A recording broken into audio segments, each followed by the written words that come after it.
It's VEDA Day 27, and today we're going to talk about Locke Key. VEDA!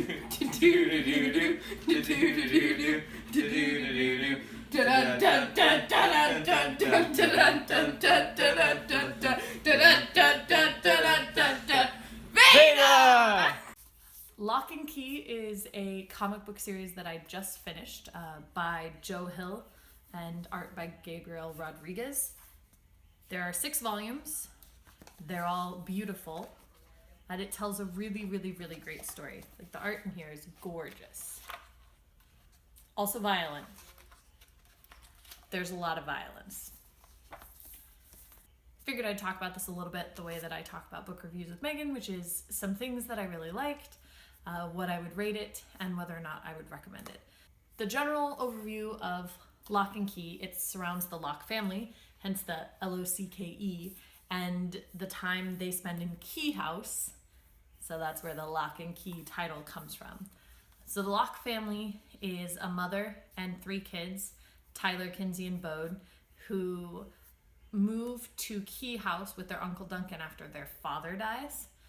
And Key House is this wonderful sort of magical place, and the series surrounds the adventures they have there, as well as their fight against sort of an evil that has been let loose. And I won't spoil too much because really you should read the series, but just a general terms of things, the kids discover all of these keys.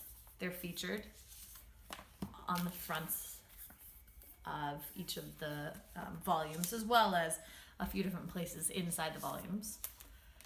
These keys do special things. So, for example, this is the death key on the front of the first volume. That key unlocks a specific door, and when you step out of the door, your soul leaves your body, and you can travel anywhere and everywhere on the grounds, and then when you want to come back, you bring your soul back through the door, and then you can go back into any empty body, really.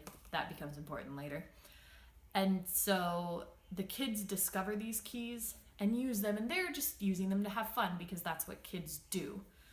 And there is somebody there who wants to use the keys for sort of a nefarious purpose, and the kids have to stop them. The first thing that I always found was really interesting is that the magic and the keys are really only understood and available and visible to the kids. It made me both sad and really happy, because it's an acknowledgement of the magic that kids just inherently possess, and how sad it is that you do lose that when you grow up. Like, why don't we believe in keys that can open your head and you can see all of your memories anymore? It's kind of sad to think about, that this magic does exist and that you probably knew about it when you were younger, and then you just forgot when you got older. An interesting plot point that does happen is they have a key that's called the head key. That's this one.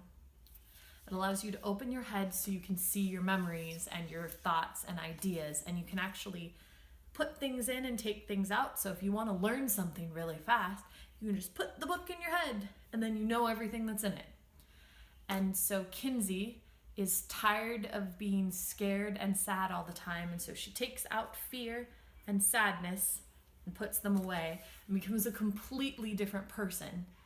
And I liked the lessons that were taught there about how sometimes your fear and your sadness really gives you things like compassion and a little bit of care and courage, because you don't have courage if you don't have fear.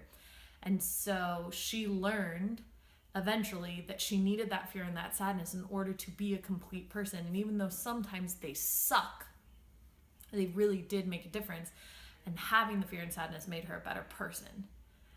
The characters in this book are fully realized and beautiful, and I enjoyed each and every one of them because they're all complex. They all have their good things and their bad things, and even the villain has a multifaceted personality, and you can see sort of the different sides, and I think that is awesome. It's great that no one is a stock character. Really like that you can connect to them on a human level, and you start to hurt when they get hurt and get worried when they're in danger, and it's because they don't seem like characters in a book. They seem like people that you know. My favorite character by far, though, is a young man named Rufus, and he is the son of one of the characters, and he has some sort of mental disability. He often calls himself stupid and a retard, but people are quick to tell him that he shouldn't say things like that. You don't really know exactly what's going on with him, but he spends a lot of time talking to his action figures, and he actually imagines this entire world where he is part of Squadron Strange, which is a military group that's made up of all of these different toys that he has. And so you get to travel in the comic, and this is one of the beautiful things about the comic genre. You get to travel between his reality in his head and the real world. And he talks in military code a lot, which is really cool, using military jargon. I thought that was a nice touch. And then you can see that he sees the world where his figures are real life and he's part of the squadron. Let me show you. So there's this part where Rufus is trying to escape from someplace. And you see him as the character he imagines and the soldier talking to him, and you see the reality of the room he's in. And there he is with his soldier trying to break out. There's what he's actually doing. You can see he fights these raptors a lot. So there are the raptors that he's sneaking, and they're really just orderlies at the hospital that he's in. I really liked Rufus. I liked the way that he connected with the world, and I liked the way that he saw things, and I really liked the way that the world connected back with Rufus.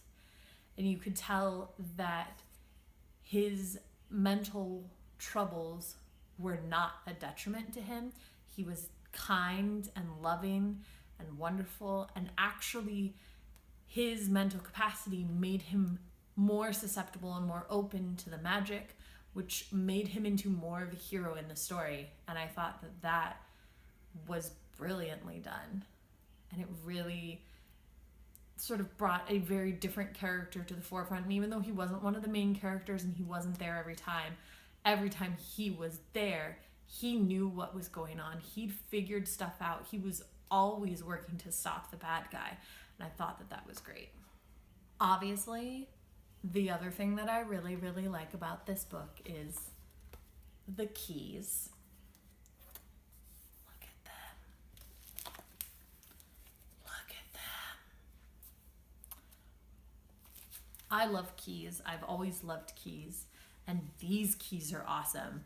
I imagine somewhere on the internet that somebody sells a whole ring of the Locke and Key keys. And Mallory might be spending her Christmas money on that. Overall, I would rate this comic series 4.5 out of 5 stars, but I would absolutely 100% recommend it to anyone else who is interested at all in well-developed characters, interesting perspectives on minorities and the mentally disabled, magic, and you have to be okay with some blood and guts and gore, because there's a fair amount of death and violence in these. That would be my only warning. And as long as you're okay with that, they're beautifully done in story, in art, and all together in a package. It's just very, very well created and a well-rounded world. So I would highly recommend it. That's it for me today, and I'll see you tomorrow.